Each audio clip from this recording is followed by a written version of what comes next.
मथुर तुला पहिल्यांदा वाढदिवसाच्या हार्दिक हार्दिक शुभेच्छा.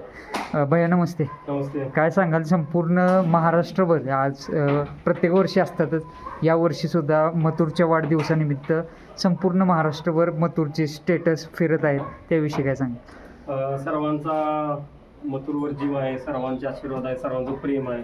त्यामुळे सर्वांनी स्टेटस वगैरे ठेवलेले आहेत, बैलाचे इन्स्टाला ठेवले आहेत, फेसबुकला ठेवले आहेत, व्हॉट्सअपला ठेवले. त्याबद्दल सर्वांचंही मी आभार मानतो आमच्या सर्व टीमकडून.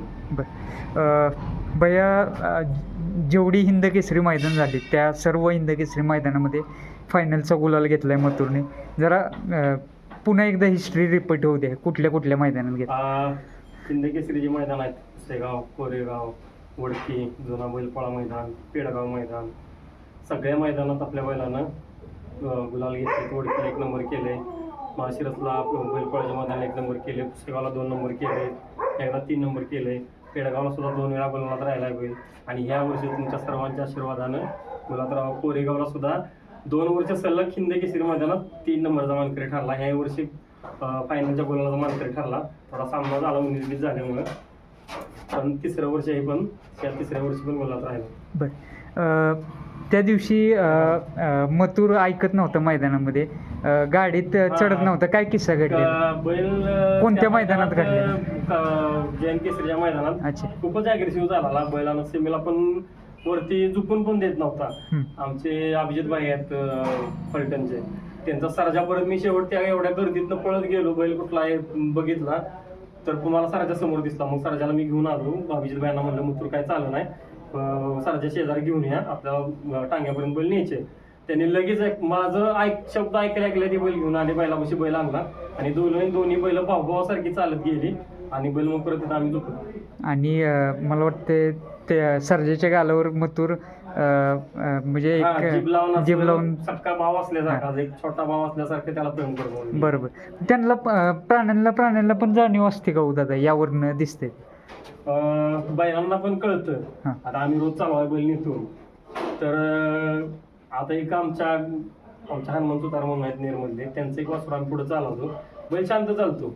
पण परवा एक अनिकेत निकम म्हणून पोरगा आहे, त्याच्यापाशी पाळणारा शर्तीचा कोंड आहे, तो पण त्याच्या पुढे चालल्या खूपच अग्रेसिव्ह झाला बैल परवा दिवशी. मग तो वळखतो की हा पळणार आहे का दावणीवर, अजून ह्याला पळवलं नाही. परवा इतका अग्रेसिव्ह झाला ना बैल, आम्ही 8-10 जणांना धरला तरी चालला तरी ऐकत नव्हता. आणि काल एकदम शांत 2 किलोमीटर आम्ही चालवतो बैल, एकदम शांत गेला बैल. आता भैया, त्या दिवशी गटाला पण सुट्टीला जरा मथुर सुटून गेला सोनगिराला, सेमीफायनलला पण ते झालं. मांडायला अग्रेसिव्हपणा करतोय बैल. पहिल्यांदा मी, संकेत, आमचा टपुनाना, जॅकी, आमचा गौरव एवढीच सुट्टी करायचं खालनं बैलाची.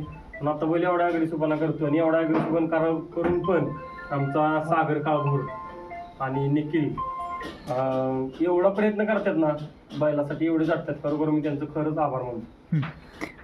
दादा, पेडगावचं नियोजन कशा पद्धतीने केलंय, तयारी कुठपर्यंत झाली आता? पेडगावचं नियोजन, आपली पहिली एकदा गाडी पळालेली आहे, ती 2 नंबर केलेला गाडी पण छान पळते. ते पण बैल छानच पळतो, म्हणजे चांगलाच पळतो तो पण बैल, आणि चांगल्या प्रकारे नियोजन केलेलं आहे. ओपनच्या मैदानाला आणि आदतचं मैदानाचं नियोजन कसं असणार आहे? दोन्ही मैदानात पळणार आहे का कसं? नाही, आपण एकच मैदान, ओपनचं मैदान पाळणार, कारण की जास्त करून उष्णता बघताय तुम्ही, जास्त करून आपण बैलाला त्रास देत नाही. म्हणजे आदतच्या मैदानात, ओपनच्याच मैदानाला पावेल. बरं भैया, तुम्ही मगाशी म्हटलं की एक ज्या वेळेस इज्जतीचा विषय असतो त्यावेळेस मथुर जिद्दीनं पळत असतोय, त्याविषयी काय सांगाल? एक मनामध्ये जिद्द आहे आणि त्याच्या डोळ्यामध्ये दिसून येते प्रत्येक वेळेस. तुम्ही सांगण्यापेक्षा सगळ्यांनी प्रेक्षकांनी पण बघितलंय की ज्या वेळेस मालकाच्या इज्जतीचा सवाल येतो, ज्यावेळेस आम्हाला पायऱ्याला कोण नाही बोललं त्यावेळेस त्यानं करून दाखवलं. ज्यावेळेस आम्ही पहिल्याला ज्या माणसाला फोन करेन त्यांनी आम्हाला पहिरे दिले नाहीत, त्यांना आमच्या बैलानं करून दाखवलं. बरं, आता मथुरची तयारी तुम्ही म्हटलं तसं आता 21 तारखेला मैदान आहे, 1-2 दिवस राहिलेत. एक म्हणतात की चालवणं वगैरे किती किलोमीटर करता? आपण 2-2.5 किलोमीटर नेतो कम्प्लीट. रोज संध्याकाळी 6 वाजले की बैल चालवायला नेतो. बैलाच्या मागे खूप कष्ट आहे भाऊ, बैल उगाच पळत नाही. आमचा शुभम असेल, गौरव असेल, प्रेम असेल, जय असेल, सगळ्या पोरांची आमच्या घाटावर जेवढी टीम आहे, संकेत, जाकी, टकुनाना, साहिल, राज, तेजस ही आदित्य सगळी जेवढी टीम आहे ना, खूप कष्ट आहे बैलाच्या मागे. सगळी पोरं जीवन लावून बैलासाठी करतात, त्यामुळे अजून बादशाह आमचा टिकून पडतो. एक प्रकारे मथुर ज्यावेळेस मैदानात येतो त्यावेळेस प्रत्येक चाहत्याची, मथुरच्या चाहत्याची इच्छा असते की मथुरनं गुलाल तर घ्यावा त्या मैदानाचं, एक नंबर करावा अशी इच्छा असते. आणि त्या सर्वांचे म्हणजे आशीर्वाद किंवा सर्वांची एक इच्छा कुठंतरी त्याला पण कळते की आपल्याला पळलं पाहिजे. मला फक्त बैल आमचा हिंद केसरी मैदानात गुलालात राहावा एवढीच आमची अपेक्षा असते. आणि पेडगावच्या मैदानाला 100% बैल आपला गुलालात राहणार. आणि तुमच्या आशीर्वादानं जर आज झालं तर नियोजन खरोखर एक नंबर गाडी करेल. बरोबर, तेवढा विश्वास आहे. कारण यापूर्वी सुद्धा तुम्ही म्हटलं तसं गाडी पळालेली आहे आणि गाडीनं त्यात 2 नंबर केला आहे मैदानामध्ये. 2 नंबर केला. बरं. मुंबईच्या मैदानात 2 नंबर केला. आज कशा पद्धतीनं जल्लोष असणार आहे, कशा पद्धतीने नियोजन करण्यात आले जात बड्डेचं? डेकोरेशन स्टेज वगैरे आपण टाकलेलं आहे. हां, जेवढी येतील फॅन त्यांची जेवणात पण नियोजन केलेलं आहे आपण. बरं. आणि दादा पण येतोय.